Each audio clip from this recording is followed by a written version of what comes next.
আজকের বাজার দরের খবর জানাতে যাচ্ছি রাজধানীর মোহাম্মদপুর টাউন হল বাজার থেকে। সেখানে আছেন সহকর্মী মেজবা হাসান।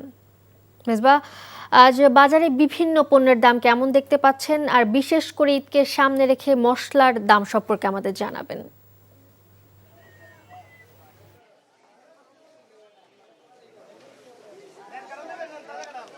মালিহা, নিম্নচাপ, ওয়েদারটা অনেকটাই নাজুক। সেক্ষেত্রে বাজারে কিছুটা পরিবর্তন এসেছে। যদি সামনে কোরবানি ঈদ, সেই কোরবানি ঈদকে কেন্দ্র করে মশলার বাজার আমরা দেখেছি। মশলার বাজার কিন্তু তেমন একটা পরিবর্তন দেখিনি আমরা, যেতে প্রতিবার আমরা কোরবানি ঈদের আগে বা ঈদের আগে যে মশলার দাম বেড়ে যায়, সেই দামটা অনেকটা স্থিতিশীল আমরা দেখেছি। যেটি জিরা আমরা দেখছিলাম, জিরা যেটি বিক্রি হয় আগে থেকেই বিক্রি হতো 500 থেকে 600 টাকা, সেই দামেই স্থিতিশীল আছে। রয়েছে লবঙ্গ, যেটি বিক্রি হতো 1300 থেকে 1400 টাকা, এখনও কিন্তু 1350 থেকে 1400 এটির মধ্যে স্থিতিশীল রয়েছে।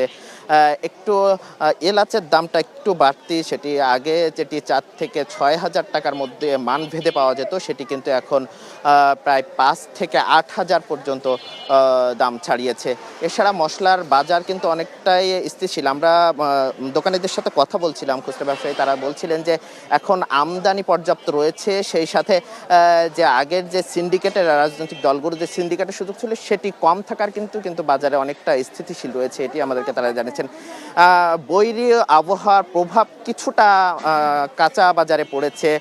সবজির বাজারে কিন্তু আমরা কাঁচা মরিচের দাম কিন্তু অনেক ক্ষেত্রে বেড়ে গেছে। কাঁচা মরিচের দাম যেটি 40 টাকা ছিল, সেটি এখন বিক্রি হচ্ছে প্রায় 80 টাকা পর্যন্ত কেজিতে বিক্রি হচ্ছে।